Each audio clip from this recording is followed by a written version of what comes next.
in our affirmative case, if you even suspect yourself, if you are not tested and you know I might die in 1 month, if I miss this, I'll not get another chance. If I suspect myself, maybe I have been engaging in sexual relations that are not good, then I'll be forced to go and get tested and get treatment before it is over. But in affirmative case, because they are just forcing, I have no reason to go to get tested. But in negative case, I have no reason to go to get tested. So we're on the point of urgency by showing you that actually people can survive without moving around the country. Just as they said in COVID-19, we stayed in our homes and we still alive up to now. No one has died. We still win on the point of saying fake certificates. And the people actually said they use certificates to move out of the country. But during the period of COVID-19, people were forced. What did they resort to? They resorted to using fake certificates to move around the country. They did not get the treatment. And in the affirmative case, they still use the same fake certificate. And they did not engage on the point of fake certificates. But then they come and say they actually didn't dealing with the social contract and benefiting the people in the first place. But if the people are not going to go for the treatment, if the people think that they are going to be killed, then how do you say you're actually fulfilling the social contract? But in our case, we are showing the people that, but my friend, you are going to die. My friend, AIDS is actually affecting you negatively. My friend, you are stigmatized. Why don't you go for this treatment which is good for you? Actually, people will make a lie. And in the first place, we said the AIDS treatment will be free. So people run for it because in the second place, they don't have to pay any time, right? So if something is free, why wouldn't you run to get it in the first place? No POI? Okay, let's continue. They come and say that we will get them on the point of funds, right? So let's look at the point of funds. Who is actually going to raise funds in this debate? Team Negative just tells the people the impact and the people go on their own. But Team Negative invests in funds in giving fake certificates, testing the people. So it's going to use more funds in this case. Because in Team Negative, the people go on their own. But then they have to invest in forcing them. They have to invest in actually testing all the people in the country.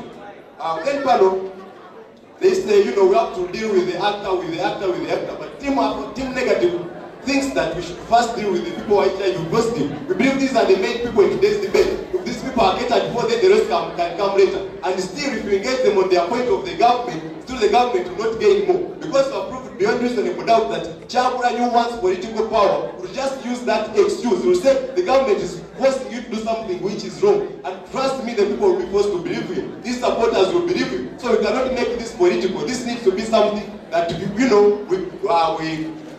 our people have to be sensitized to do. But I believe we win on the point of human life, we win on the point of choice, and we win on the point of urgency. Thank you very much. I beg to rest my case.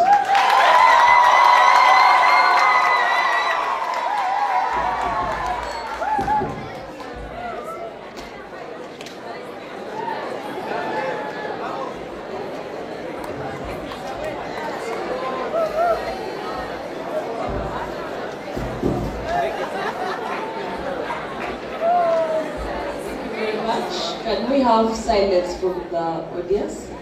We have come to the end of the first half and would like to welcome the reply speaker from the negative side to close the negative case here.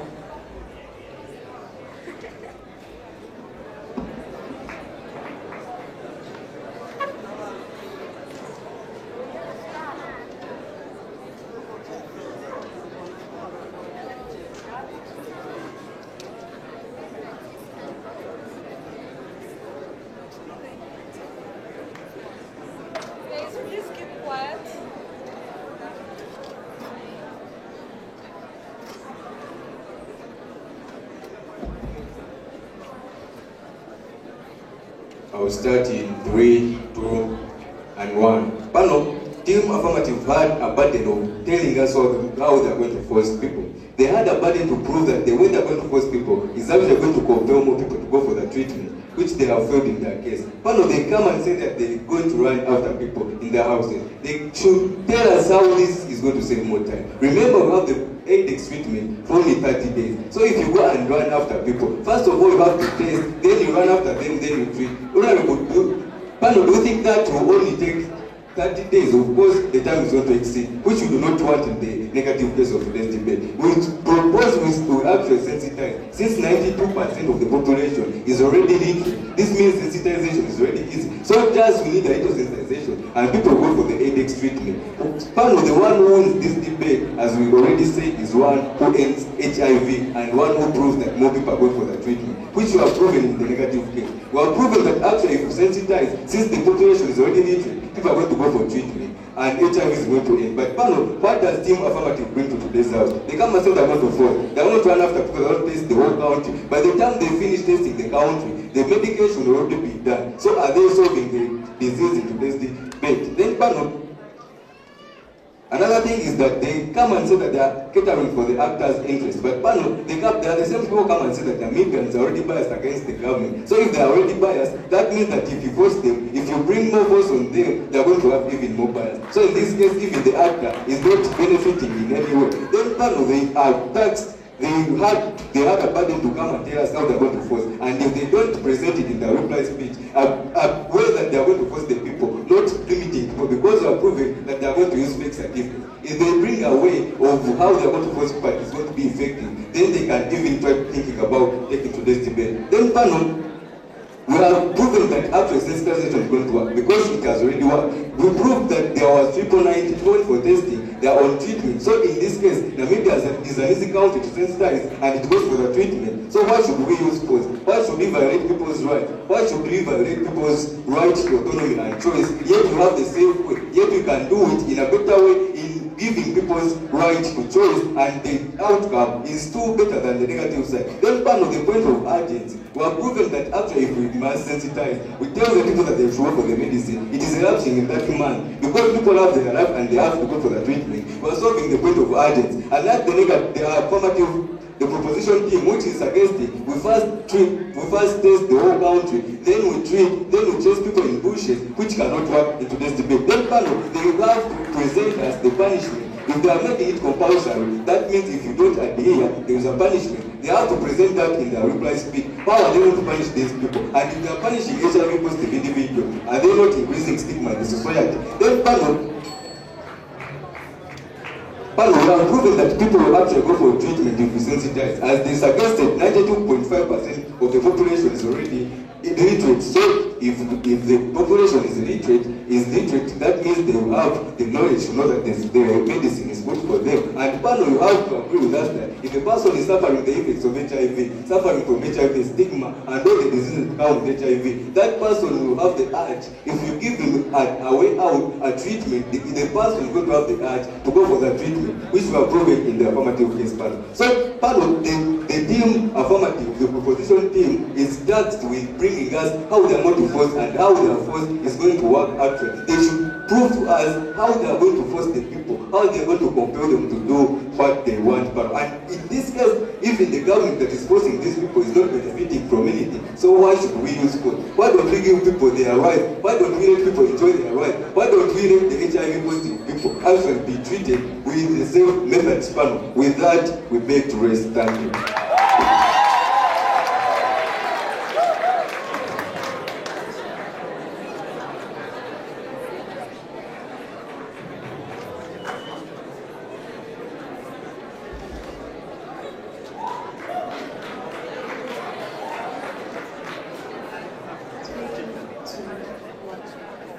This House as the Namibian government.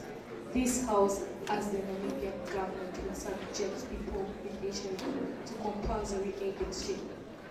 Let me show you necessarily three mistakes Team Negative makes in this debate. One, they make a mistake of not understanding their actor.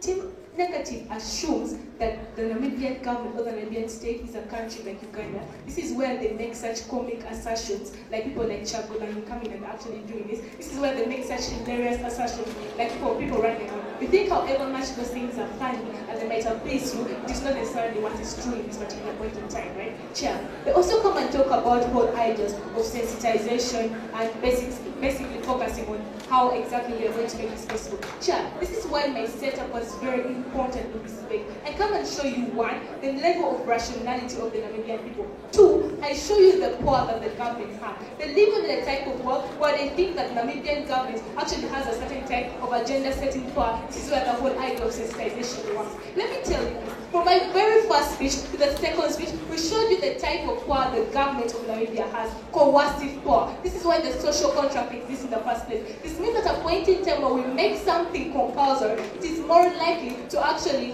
it's more likely people to actually take it. Notice that Namibia is not Uganda. Namibia doesn't have Chabulani. This is why we have clean elections in Namibia. This is why you have a working judicial system. This is why we have people that are actually doing this. Because of the nature of Namibian people. We think that assertions from their sides of the house as opposition actually come and do this. This creating fear within the people and unnecessarily funny, but they do not make sense in this debate. Why should we pose in this debate? They should tell us why is it true, why should we make it compulsory, or why should we not make it compulsory? Key things we give in this motion. The actor being the Namibian state. We show you necessarily what the interest of this particular actor is and why the incentive of actually making this drug compulsory exists. We show you that one, the Namibian government wants to be voted into power at the end of the day, right? We show you that two, they want popularity, not within, or not only within Namibia, but also externally at a point in time. This popularity can only happen when we have a productive citizenship. This productive citizenship only happens when people are actually healthy at a point in time. At a point in time where they bring about choice, even after it's been clearly framed by the idea of paternalism and Ham's principle, we think that they then lose us from this debate, right? Yeah, we show that as much as autonomy and choice does exist in status quo and actually value it, we think at a point in time where such an important value actually overrides the interest of the actor. Chair, the actor in this debate, we think they then should lose them. At a point in time where you talk about society and the interest, we notice that society actually exists, but we're talking about the actor, the Namibian government. How does not making this drug compulsory work in their best interest? How does not making this drug compulsory make them popular externally? How does not making this drug compulsory actually make sure that we achieve our interest and our incentive by existing as the Namibian government, right? Sure, we think at a point in time where they bring about ideas of sensitization because the Namibian government is actually literate. This is literacy doesn't mean acceptance. This is why I give you things like political bias within status quo, right? But then again, they're going to talk about the effectiveness of aided children. We think that team, as much as team negative would have been one that had clearly read the status quo, the info right, and understood exactly the type of drug we're working with. A drug that has been approved by World Health Organization. That means your literate population necessarily understand this at a point in time. But because of the particular political bias, they would not necessarily want to take this. But because of the coercive power, something they failed to engage, a very key, important thing that would have answered the questions they kept on posing in the second, third, and reply speech. The type of power that the government has is called agenda setting power, coercive power, which means it's more likely for people to actually take this when the government actually makes it compulsory. On goals on engagement, we win this debate.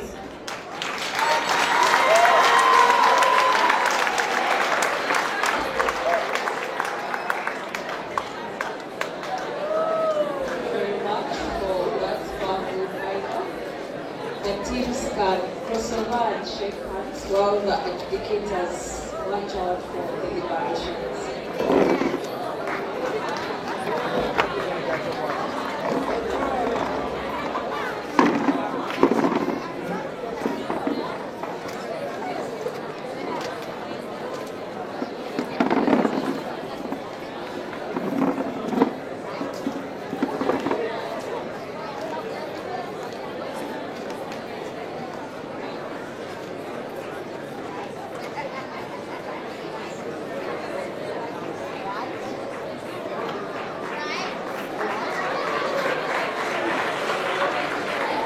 Clapping for me or for the debaters? For who?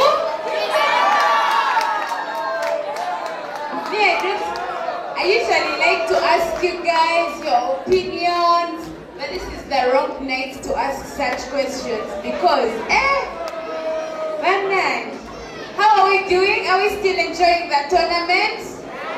Are we enjoying the tournament? I'm seeing we have trophies already in the building. We already have trophies in the building. So we are just going to wait for our judges. Yeah? We are going to wait for our judges and As we wait for our judges, just a second.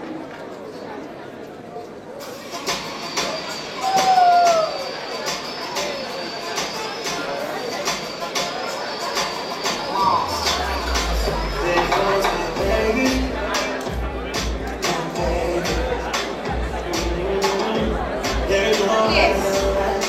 As we wait for the judges, I'm going to call just one person. I'll call you Rod, Fortunates, and Chizito to sing for us a song, and then I will come and give you a program for the night, okay? Is Apoya Rod Fortunate in the building? They have registered their own song that they wanted to present. If they are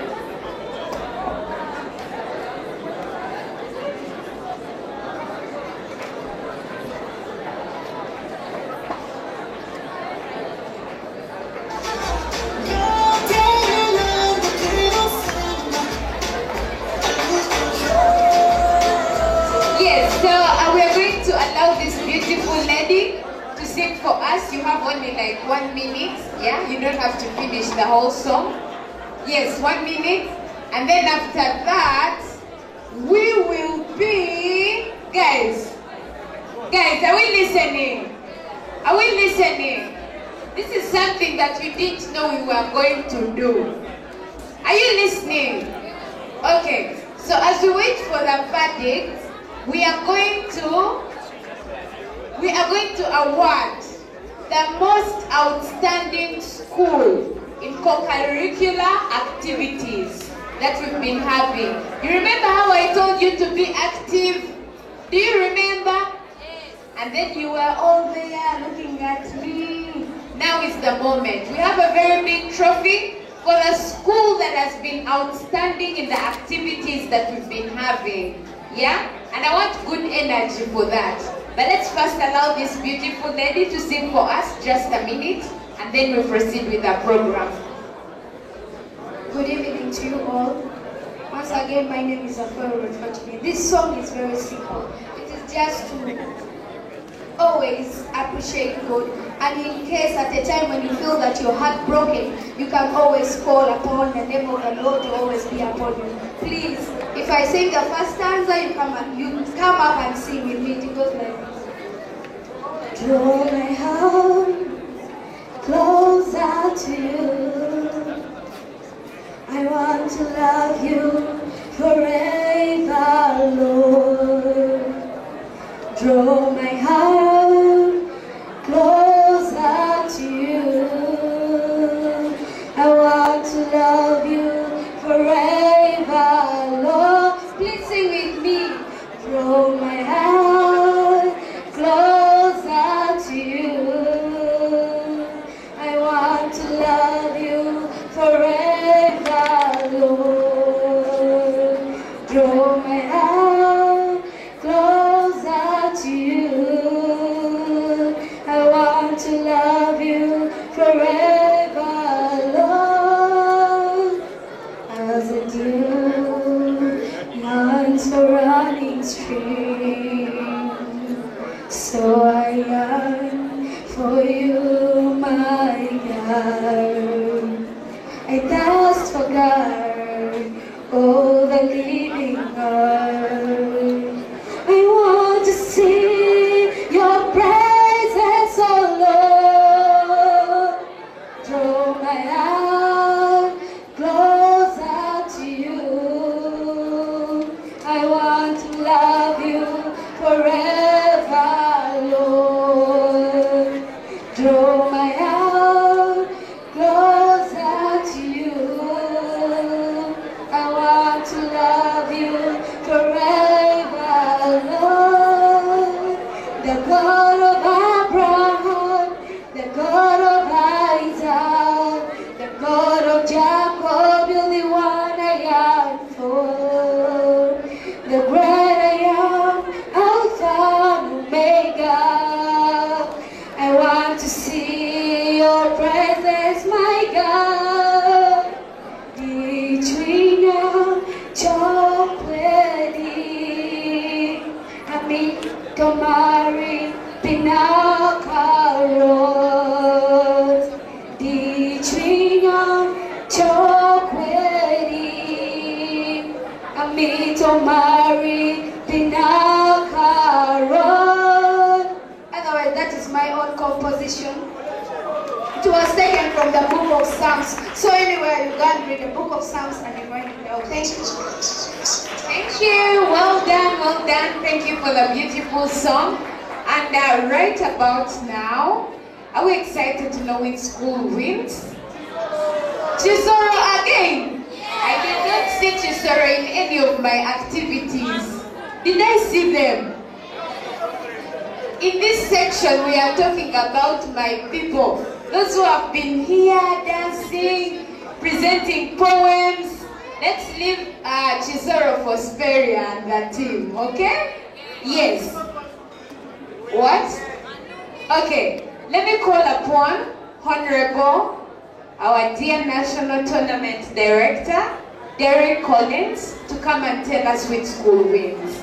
Let's put our hands together for Honorable Derek Collins. This man is the reason as to why you're here. Let's clap for him as he comes forward. You're the reason, not him. You can be sent back home, by the way, right now.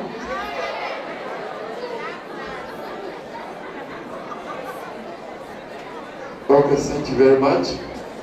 I'm just here for one thing, to let you know the school that won in the curricular activities that we have been having from Monday, Tuesday, Wednesday, Thursday, and today Friday.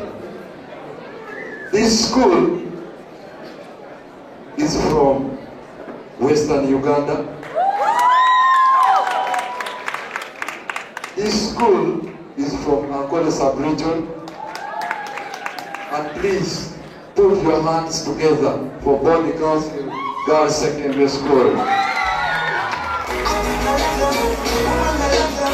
I want to welcome the Executive Secretary to come and award them their trophy as the most outstanding school in the co-curricular activities that we have been having.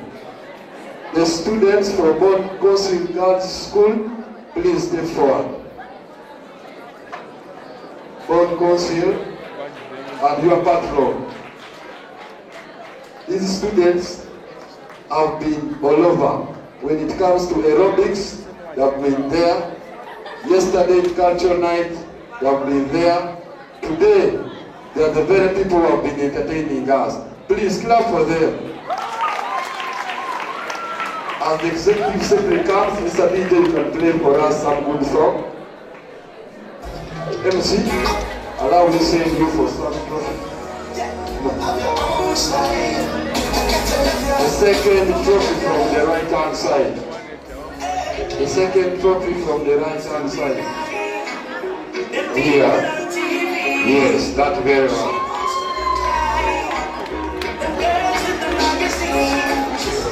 She got big dreams. She see herself on the big screen. She asks, do you love me? I say you're just right.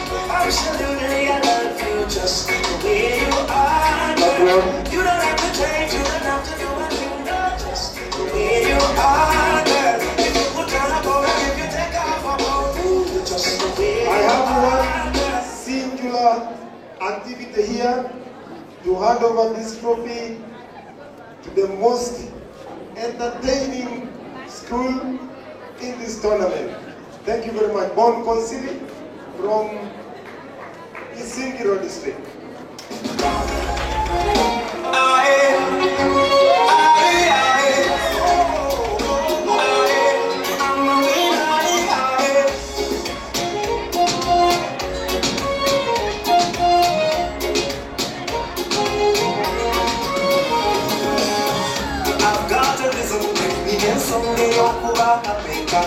You people, what happened to you being supportive and all?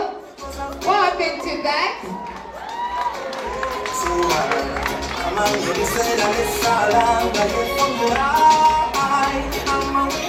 Okay, as we wait for the verdict from the judges, Let's take this opportunity to receive remarks from the representative of the president for UNSA.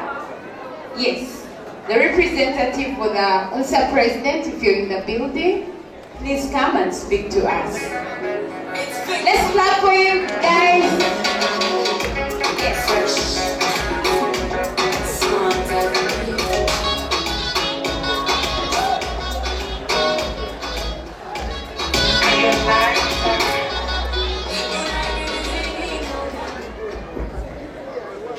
Thank you so much, MC. Our chief guest of the day, Chairperson, National Youth Council, Jacob Eyero, the Executive Secretary, UNSA, the members of the Executive Committee, UNSA, our staff, members of UNSA, our patrons for this debate, my fellow students, ladies and gentlemen, good evening. I want to take this opportunity to thank you so much for fully participating in this event. I know from the day it started on Tuesday up to now, it is only patience that drives you. So I really want to appreciate you all, the participants that have been able to fully participate and engage in all the activities and in the programs of this tournament. I also would want to, mainly today, I want to appreciate, since the event is coming to an end, I think most of my remarks are appreciation remarks. Before I proceed, let me invite my fellow executive members who are here to come and join me here. Some colleagues might not have had a chance to see you, so you could step forward.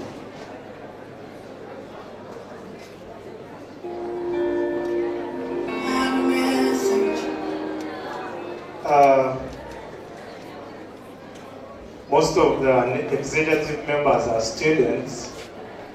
They are university students, and school studies are going on, so most of them are not here, mainly for academic purposes. But we are here to represent. This year's theme for our second edition debate tournament was the role of the youth in achieving Vision 2030 and ending HIV. Colleagues, I want to assure you, most speakers have come here before, and even in your motions, they talked about HIV and AIDS. And as we end this tournament, I want to inform you that you cannot be what you want to be unless you live. You need to live, you need to have life for you to achieve or for you to be what you want to be. So in whatever you do, make sure you protect your life jealously. Before you make a decision, be sure of the safety of the person you're going to engage with. So colleagues, like they have always said, the ABC, but I always prefer the A. So colleagues, A is abstain. So as my fellow students, I would advise you, wherever you go, wherever you will be, protect your life jealously. And that can only be done by abstaining from all those engagements. So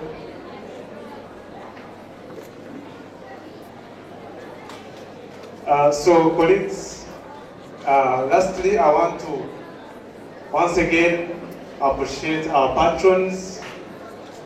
Colleagues, join me and we clap for our patrons. I want to appreciate these patrons for the tremendous work they have done. If they were not them, I don't think we'd have achieved this event, we would not have had success here. But these are the people that came with the students, they have looked over them, they have taken care over them up to now. We really appreciate, and we know, of course, there are very many challenges and very many dissatisfying issues that came up, but as we say, this is the second edition, and this is an experience. We have learned, we have made mistakes, and as we all know that we learn from our mistakes.